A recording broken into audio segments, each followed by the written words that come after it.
Hello, this is Wang Yao Cheng demonstrating for CMS project, lesson 11 assignment.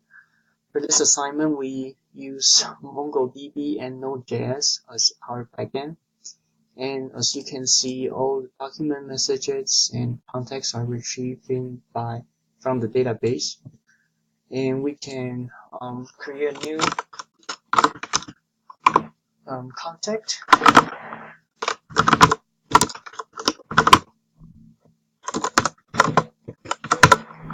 And then we can save it.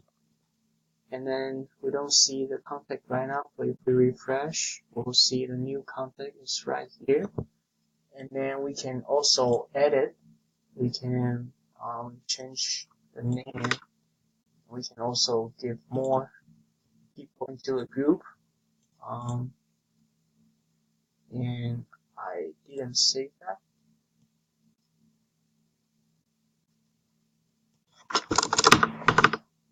Save. Now if we refresh, now it's updated. And in the message, we can do the same thing. We can just send out a new message, press send, refresh the page, and a new message is being added.